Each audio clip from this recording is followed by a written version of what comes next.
공시생들이나 그 가족분들 오늘 밤 허탈감에 쉽사리 잠자리에 들지 못할 듯합니다. 셀프 감사에서보다 더 광범위하게 드러난 선관위의 채용 비리 실태, 사회정책부 김민수 기자 더 자세히 알아보겠습니다.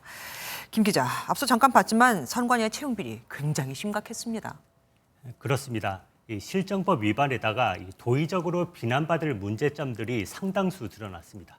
어떤 것들이 있었습니까? 먼저 사진 하나 같이 보시겠습니다. 네네.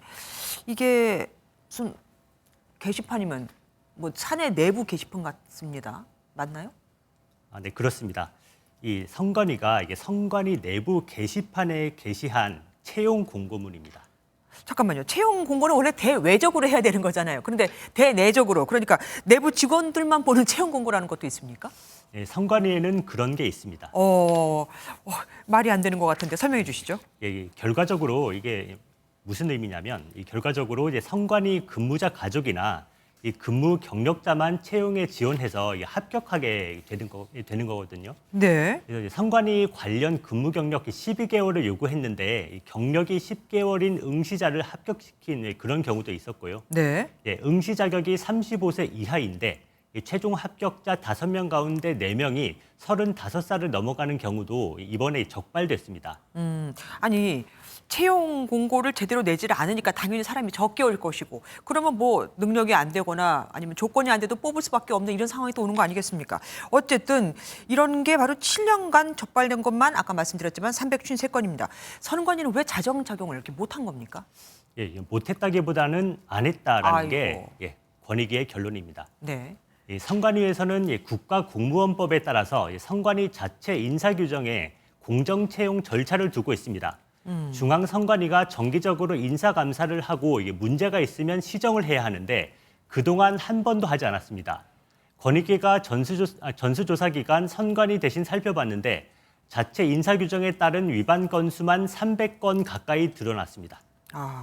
선관위에 다시는 이런 실망스러운 채용 관행이 있어서는 안 되겠습니다. 하지만 지금 자체적으로 걸러내질 못하고 있잖아요. 그럼 우리가 어떻게 억지로라도 그 대책을 마련해 줘야 되는 거 아닙니까? 이 권익위가 몇 가지 개선 권고를 했고 선관위가 받아들이기로 했습니다. 네. 임기제 공무원을 근거 없이 정규직 전환시키지 않기로 했고요. 한 명만 모집해서 한 명만 채용하는 비다수인 채용 제도 역시 폐지합니다. 네. 지방 선관위별로 달랐던 채용 공고문과 서류, 면접 심사표도 표준화하기로 했습니다. 선관위가 일부 지원자들에게 채용 특혜를 제공했던 이유까지 권익위가 이번에 밝히지는 못했는데요. 검찰 수사를 통해 악바 찬스가 있었던 건지 아니면 다른 이유가 있었던 건지 철저히 밝히고 처벌도 뒤따라야겠습니다.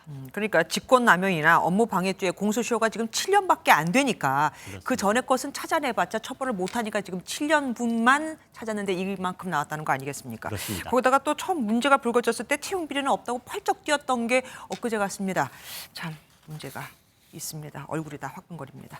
지금까지 김민수 기자와 함께했습니다. 고맙습니다. 안녕하세요. 김주하입니다.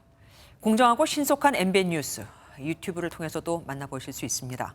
특히 더 많은 뉴스와 라이브를 보고 싶으시다면 오른쪽을 눌러서 구독하시면 됩니다.